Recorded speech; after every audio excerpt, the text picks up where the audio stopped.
Hello, and welcome back to my Let's Play of An English Hobby. Last time, we learned that we are playing as Mr. Patrick Moore, and that we have 72 hours to prove that ghosts exist, otherwise we are fired. And also our colleague stole 5,000 pounds in old-time money and disappeared. So we should probably also investigate what's up with that. So, with that said, let us proceed to... what are our options? We can go to our house, to Dawson Street where our colleague Mr. Ward lived, and to Red Lion, a disreputable pub which he frequented. I think let's start with our house. We need to pick up our ghost machine, and that seems like a good start, whatever we do afterwards.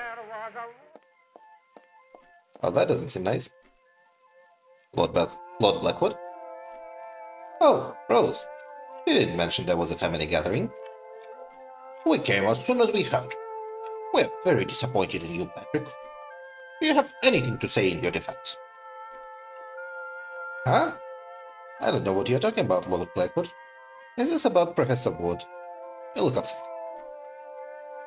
Let's see. I don't know what you're talking about, Lord Blackwood. Do not take us for fools, my boy. Your nonsense has finally exhausted this family's patience. It wasn't enough to embarrass us with your ghostly fantasies, but you ended up involved in a robbery. And at the university, no less. No one has ever defiled the Blackwood family name until now. One moment.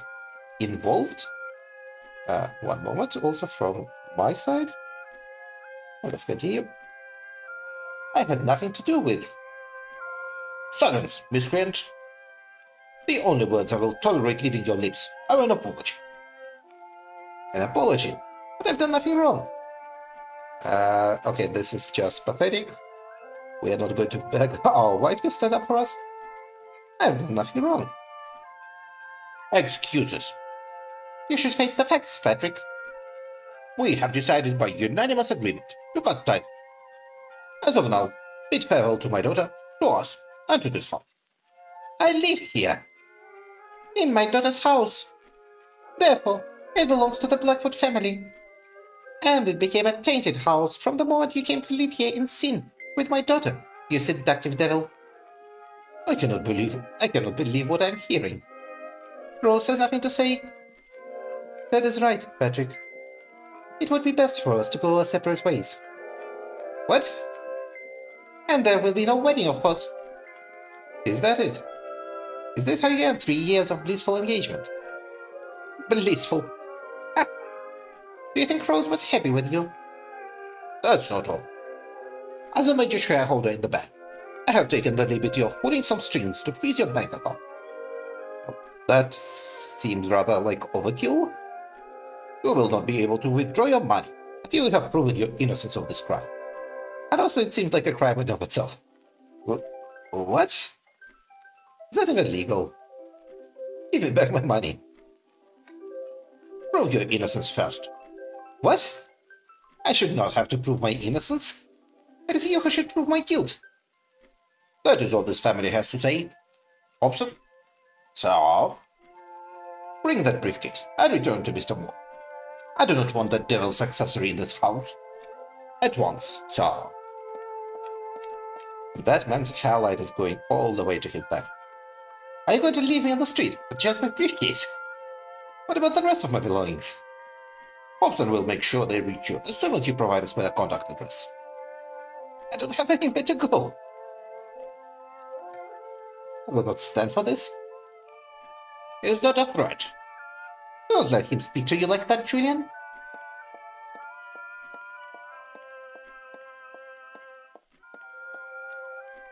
I'm sorry for this situation, Mr. Moore. You do not deserve this. Thank you, Hobson. I appreciate that you are the only sensible person in the Blackwood household. What are they talking about? Hobson, carry him the briefcase and return to your place. Well, at least we have an ally, however powerless he is. Hobson will escort you to the door, but I believe you know him. Hold on, Patrick. I want to give you something before you go. I hope it's not the engagement ring. It's pure gold.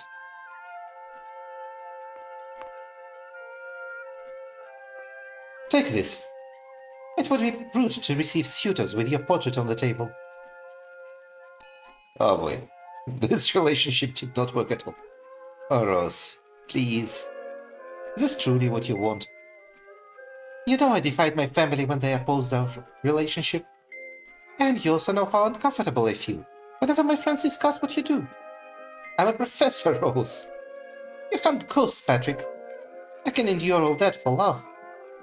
But you have been forsaking our relationship for too long. You devote all your attention to the dead and neglect the living. And that, my love, I can't bear. So, I'm grateful to my parents for opening my eyes. I know I've been very busy lately working on my prototype, and I'm sorry for what I've put you through. We can fix this, Rose. Look deep into your soul. Listen to your heart. What does it tell you?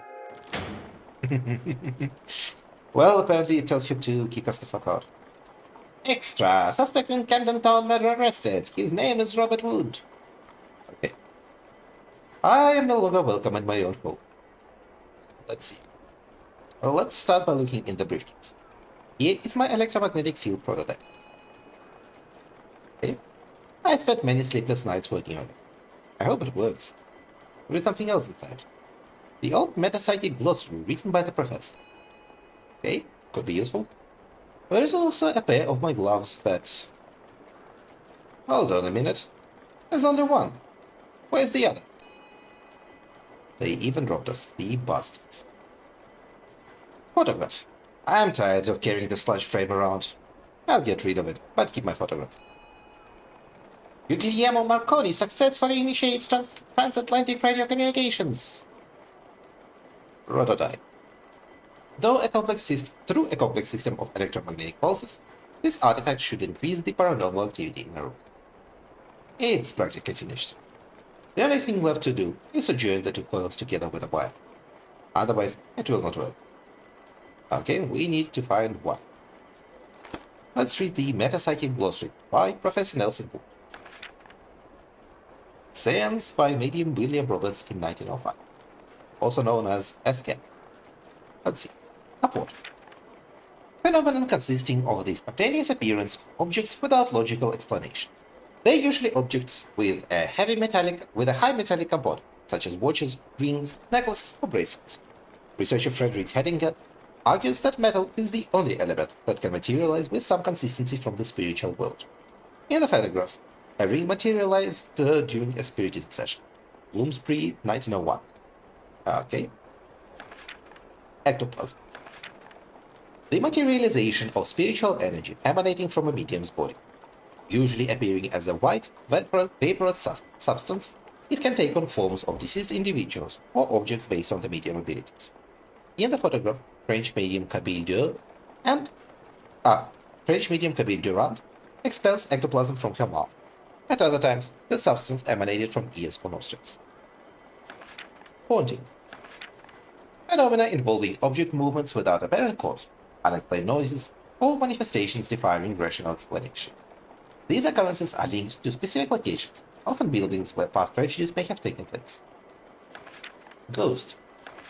An ethereal manifestation of a deceased individual. Much of metapsychic studies focuses on this phenomenon, since the ghost acts as a link between the immaterial world and ours. By understanding the ghost, we can unravel the mysteries of the afterlife. Medium. An individual with exceptional sensitivity who acts as a conduit between our world and the beyond. Depending on their abilities, a medium can establish contact with the deceased and even manifest. Some famous mediums include Lizzie Totten, Ovidio Ribodi, Abel Flammarion, Kate, Margaret, and Lee Fox, Lawrence Cook, and Samuel Toussaint in the photograph. Alright. He kind of looks like young Lennon. Metapsychics.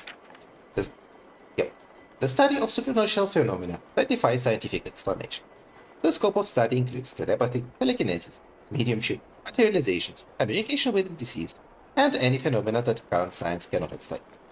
This term was coined by French physician and psychologist Charles Richet in the photograph. Poltergeist. A German word meaning goblin or mischievous spirit. a phenomenon that consists of the movement, displacement, or levitation of objects accompanied by sounds, knocks, or other inexplicable stimuli. These acts are often erroneously attributed to ghosts, but although there is some correlation between them, it's still unknown what or who generates them. Recent studies suggest that living people with certain spiritual sensitivity may unconsciously provoke possession, an event where one or more entities take control of a person's body. Usually associated with religion, possession can occur when a deceased spirit or demon is channeled through a medium, taking over their individuality. There have been cases where a spirit not only seized control of the medium's voice and movements, but also managed to alter their features to resemble the deceased. Spiritism, a doctrine that establishes the possibility of communication with spirits through a person endowed with a certain gift for it, known as a medium. Such communication can occur through the mere presence of a medium, though it can also be facilitated by certain objects, like pen and paper for automatic writing. The spirit takes control of the medium's head, or a planchette or talking board, more commonly known as a Ouija board. This is 1907. I feel like Ouija board is a really recent invention for the time. Let me check actually. Yeah, Ouija boards were registered as a parlor game. The patent for Ouija boards was registered as a parlor game in 1901, so it is actually only 6 years old at the time of the game. Ouija boards are really recent. Meningitis epidemic alert in Belfast, Edinburgh, Glasgow. Okay, let's start with Tim. Hello, little Tim. I turned 11 yesterday, so spare me that little bit. I thought the nickname was because you're short. Just Tim, okay? By the way, your father-in-law had a word with me. Proper high and mighty type, you know? Threatened to call the police if I keep selling papers here. Tell him if he's got issues today to take it up with the newspaper and stop bothering the working man. A cop as usual, right, Mr. Moore? I have no money on me. Go to your house and get it. I no longer live here. Really? Well, you know, company policy. No money, no news. Can you tell me today's news? Sure, why not? Because it's bad for your business? What topic are you interested in? Let's start with politics. Politics. The National Union of Women's Suffrage Societies has called for a massive march this Thursday. Do you believe women should have the right to vote, Mr. Moore? Sure, why not? Of course. That's exactly what my mom says. On the other hand, my dad says, what's next? Children voting? Events. The police have tracked down the patient who escaped from the Blackstone Asylum 3 days ago. Upon being apprehended, he reported inhumane practices with the patients admitted there. Scary place, that one, eh? I've heard some terrifying stories about that place. Entertainment. Poor John by Etta Jones is the most popular song in England at the moment. Would you like me to sing the chorus? John took me around to see his mother, his mother, his mother. Good, I should charge you extra for this. Extra. Alright, Society. Rose Blackwood, daughter of financial tycoon Lord Julian Blackwood, seeks as tutor after her breakup with Professor Patrick Moore. What on earth? I couldn't help but hear her father's shouts from inside the house. That was not funny. I'm just messing around, okay? Well, get cheeky, team. Sport. The sports section today mainly focuses on the ritual performed by this boxer chap, One Brown Jet. Apparently he always walks into the ring with a bunch of violets. That's his lucky charm. Think he's a hero of the piece, though. Think he's a hero of the piece thought it was a laugh, and tried to take the mickey out of him. And where's the humor of that? I don't know. And I hope One Brown Jet doesn't read the article. If I were the writer, I'd be miles away from London by now. I think I'm already well informed. Okay. What do we have here? A word. London wants its neighborhoods to remain clean. Those of wealthy people in particular. Right? A bucket. It's filled with soapy water. Can we clean our eraser in this bucket? Yes, apparently. Okay. One wonders why the eraser... The eraser is clean, with no trace of chalk dust. Why wasn't it clean before? Why was the dirty eraser just hanging out in the room? There is no trace of chalk left on the eraser. It's as good as new. And we stole it. Alright. Well, that's a start. Let's go to Dawson Street and check out the house of our colleague Mr. Moore. She has a jaw on her. That's it. Room number 4. So, you're a friend of Professor Ward? Exactly. And he's gone. Sadly. And why do you want to inspect his room? Are you from Scotland Yard? No, I'm a professor, such as he. I do want to have a look, to see if there is anything that might enlighten you to his whereabouts. Ah, that makes sense. When was the last time you saw him? I know he went out last evening. I was in bed, but I heard his footsteps on the stairs. You haven't seen him since then? No, sir. Did you notice anything strange about him? Of course I noticed. But not only yesterday, always. He's a right peculiar bloke. Though very polite. I wish the rest of my tenants were as courteous as him. Why is the corridor so dark? The electric company talked me into installing this new light system in the house. What they didn't tell me is that the price would double compared to gaslight. That's progress, you know? Progress for the usual suspects. Those in power. I've told the tenants not to use the corridor light, unless they want my bills to start affecting their rent. It's curious that he lived here. I mean, his salary was high enough to afford him a better place than this. A blooming hovel? Is that what he meant? I don't mean to offend you, Miss Dawson. No, you're right. It is a bleeding hovel. Though it's the classiest hovel in all of the East End. And with the biggest rooms for 4 blocks. Would you do me the kindness of lending me the key to the room? I don't have it. What? Professor Ward was a bit forgetful. He asked for my spare key in case he lost his. It wouldn't be the first time that happened. So he's got 2 keys. And me none. That's it. How can I get into his room? You can wait for the locksmith to come tomorrow. I'm afraid I don't have that much time. Or you can try to open it yourself somehow. I won't object. Just try not to break it. I'll be downstairs if you need me. That's surprisingly lax for her. Of her. Lamp is off. 3? Okay, exit. I can't properly see the number on the plaque, but I'd say it's a 4. I can't read anything. There's barely any light. I can't discern what kind of plant it's. Okay, there's the switch. Yay! One moment. There's something inside the lamp. I can't reach it. Well, let's start by reading the rules. Rules of the house. The rent is paid the first day of each month. Breakfast will be served from 7 to 8 a.m. No animals allowed. Out of respect to the rest of the tenants, silence is requested beyond 10 p.m. In case of theft, the landlady is not responsible for the personal belongings of the tenants. Use of opiates is strictly forbidden inside the rooms.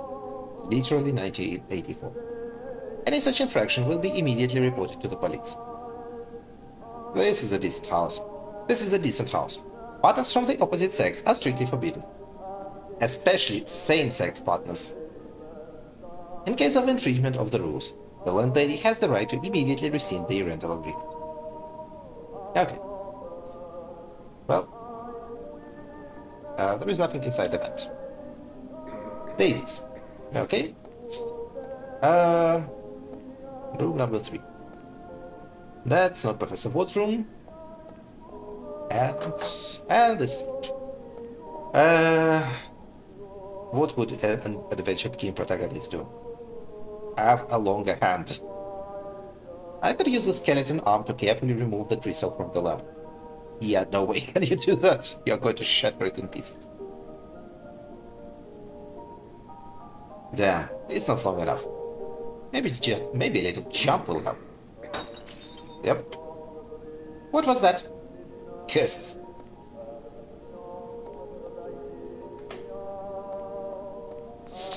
Professor Moore is a menace. What was that noise? I accidentally broke the lamp. No, I heard nothing. I suppose it came from room number 3. Yeah, I think it came from there. Well, I'll talk to Mr. Bloch. He's usually quite noisy. More? You're kind of awful. Whew. I can see why your relationship fell apart. There's a key here. I'll pick up the broken crystal. I don't want to give excuses to the landlady. Where can I hide the criminal evidence? In the vent? Or in the plant? In the vent. Nothing to see here. There is nothing inside the vent, except the broken crystal from the lamp. More? Why are you like this? Presumably, the key to room 4.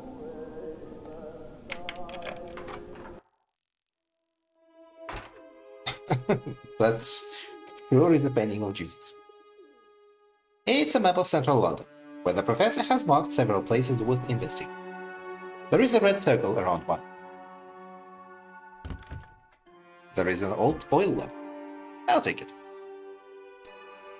Alright. There's nothing else noteworthy in the chest. I'll close it. Okay. Let's look at the lamp.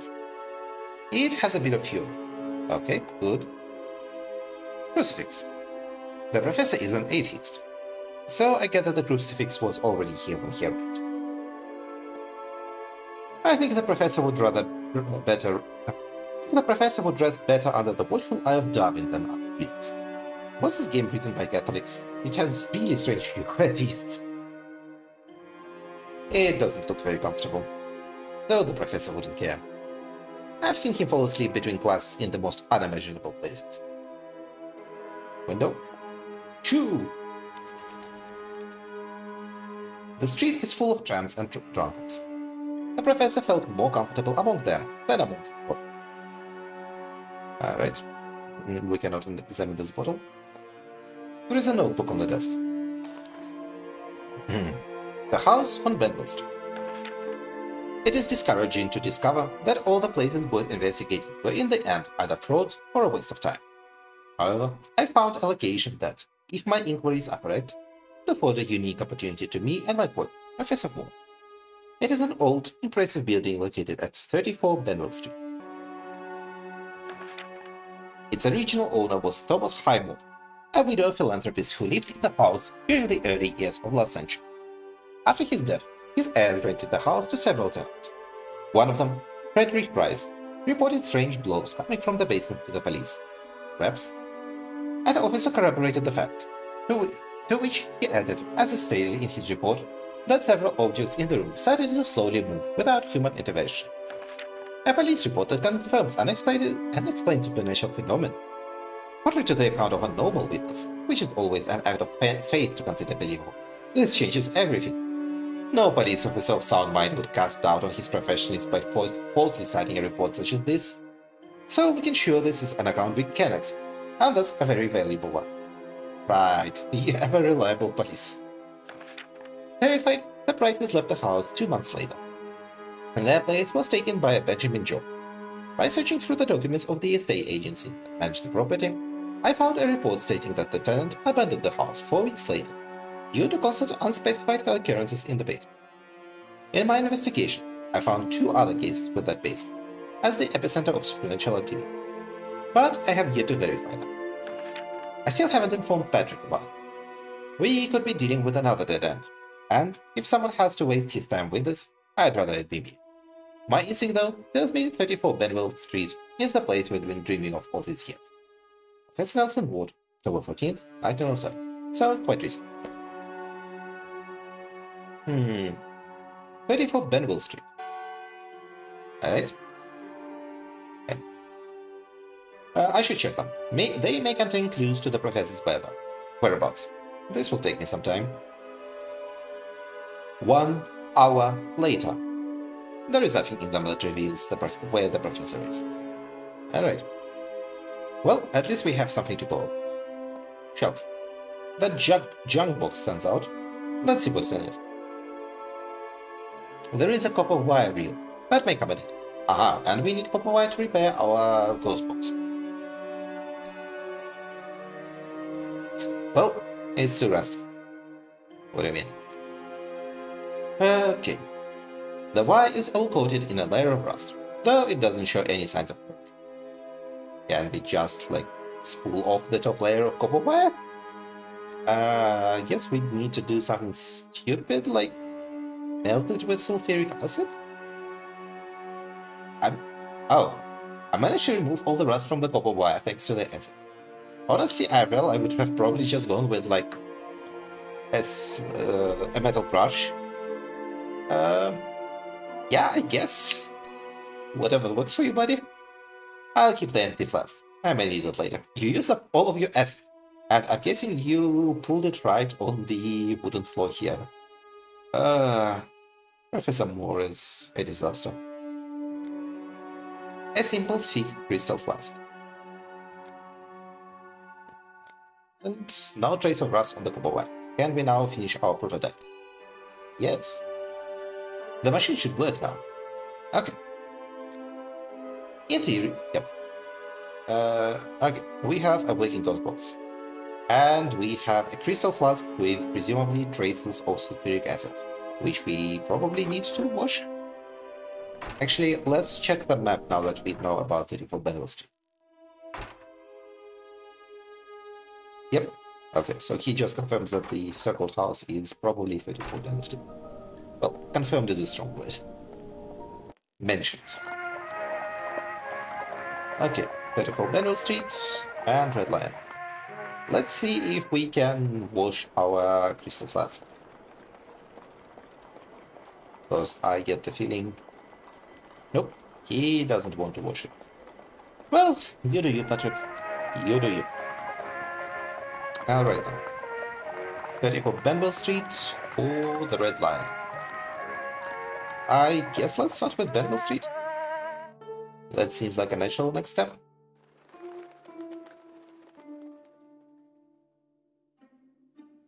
It is suspiciously guarded. Number 34, Benwell Street. I hope the professor was right, and there is genuine supernatural activity here. Good afternoon. Allow me to introduce myself. My name is Patrick Moore, and I'm interested in conducting an investigation in this house. What? A scientific investigation. Look, I have no bleeding clue what's going on here, but you can't enter the bleeding house. So bugger off. Wait. It's vitally important that I be able to carry out my research. Listen up, mate. I don't give a bloody damn about you or your fancy investigation. So do me a favor and sort of, right? Could I enter the house? I told ya, you can't enter the house. It ain't safe. Gonna be torn down soon. Bloody hell, I shouldn't even be here. Where can I find the owner of the house? Can't give you that info. When is the demolition scheduled? That ain't none of your business. Don't know why I'm even having this conversation. Please help me in my investigation. I'm a serious individual, university professor and a scientist. I possess credentials. Keep them to yourself. You're starting to get on my nerves. Have you witnessed any strange occurrences in the house? Listen, mate. Clear off with you, I don't want trouble, ain't? What's the reason for such hostility? And you're giving up? Leave me alone if you don't want things to get ugly. Am I making myself clear? Do yourself a favor and bugger off. Ain't getting paid to put up with idiots. Excuse me. I will not allow you to talk to me like that. Then get the bloody hell out of here, for God's sake. I fear getting access to this house will not be easy. Alright, and I think this is where we'll end today's episode. Tomorrow, we'll continue our investigation and see if we can concoct some harebrained scheme to get access to the house. Thank you for watching, everyone, and have a good day. Goodbye.